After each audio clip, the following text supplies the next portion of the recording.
భారతదేశంలో మైనార్టీలకు రక్షణ లేదు, భారతదేశంలో మైనార్టీలు కనీసం మనుషులుగా కూడా చూడరు అని ప్రపంచం ముందు మాట్లాడుతూ ఉంటుంది. కానీ అసలు భారతదేశంలో మైనార్టీల పరిస్థితి ఏంది, పాకిస్తాన్లో పరిస్థితి ఏంది అన్నది కనుక ప్రపంచం చూడాలి అనుకుంటే ఒకటే ఉదాహరణ. ఇప్పుడు మనకి కాశ్మీర్ ఉంది, కాశ్మీర్ పక్కనే పిఓకే ఉంది, అంటే పాక్ ఆక్యుపైడ్ కాశ్మీర్ ఉంది. ఈ రెండు పక్క పక్కనే. ఇక్కడ పరిస్థితులు అక్కడ పరిస్థితులు చూస్తే ఎవరికైనా అర్థమైపోయింది భారతదేశంలో పరిస్థితి ఏంది, పాకిస్తాన్లో పరిస్థితి ఏంది అనేది. ఇప్పుడు పాకిస్తాన్ ఆధీనంలో ఉన్నటువంటి పాక్ ఆక్యుపైడ్ కాశ్మీర్లో తిరుగుబాటు జరుగుతుంది. మేము పాకిస్తాన్లో భాగంగా ఉండలేము, పాకిస్తాన్ కనీసం మమ్మల్ని మనుషులుగా కూడా చూడట్లేదు, సెకండ్ గ్రేడ్ పౌరులాగా చూస్తుంది, మా కనీస అవసరాలు కూడా పాకిస్తాన్ తీర్చలేని పరిస్థితిలో ఉంది అని పిఓకేలో ఉన్న ప్రజలు పాకిస్తాన్కి వ్యతిరేకంగా తిరుగుబాటు చేస్తున్నారు. మేము భారతదేశంలో కలిసిపోతామని కూడా కొంతమంది మాట్లాడుతున్నారు. సరే, అందరూ కాకపోయినా కొంతమంది మేము భారతదేశంలో కలిసిపోతాం అంటున్నారు, కొంతమంది మేము ఇండిపెండెంట్గా ఉంటామంటున్నారు.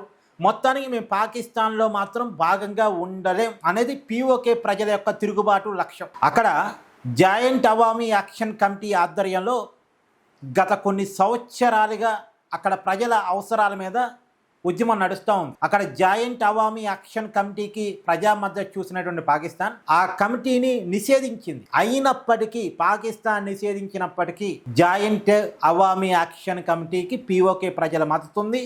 ఆ యాక్షన్ కమిటీ నాయకత్వంలోనే ఇప్పుడు అక్కడ ఉద్యమం నడుస్తుంది. అక్కడ ఉద్యమం పెద్ద ఎత్తున నడవటం వల్ల నిన్న పాకిస్తాన్ భద్రతా బలగాలు అక్కడ ప్రజల మీద కాల్పులు జరిపాయి.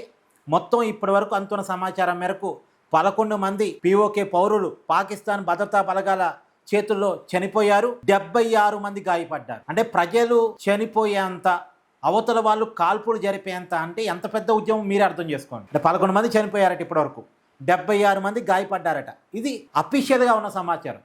మళ్ళీ అనఫిషియల్గా ఎంతమంది ఇక్కడ ప్రజలను చంపారు, ఎంతమంది గాయపడ్డారు అనేది క్లియర్గా తెలియదు. అఫీషియల్గా మాత్రం 11 మంది చనిపోయారు, 76 మంది గాయపడ్డారు అని. చూడండి, పాకిస్తాన్లో పరిస్థితి ఈ రకంగా ఉంది. ఒక్క పిఓకేలోనే కాదండి, పాకిస్తాన్ లోపల కూడా చాలా చోట్ల మేము పాకిస్తాన్లో భాగంగా ఉండలేమని అక్కడ ప్రజలు తిరుగుబాటు చేస్తూ ఉన్నారు. మేము సపరేట్ దేశంగా ఏర్పడతామని. గతంలో ఇలాగే పాకిస్తాన్లో ఉండలేమనే బంగ్లాదేశ్ సపరేట్ అయింది, అది మన సహకారంతోనే అయింది. బట్ ఇవాళ బంగ్లాదేశ్ మనతో సరిగా లేదు, కానీ మన సహకారంతోనే పాకిస్తాన్లో ఉండలేక బంగ్లాదేశ్ సపరేట్ అయింది. ఇప్పుడు పిఓకే కూడా మేము అలా సపరేట్ అవుతాం అంటుంది. ఒక పిఓకేనే కాదు, పాకిస్తాన్లో ఉన్నటువంటి చాలా భూభాగాలు మేము పాకిస్తాన్ నుంచి విడిపోతామని చెప్తున్నాయి. చూడాలి.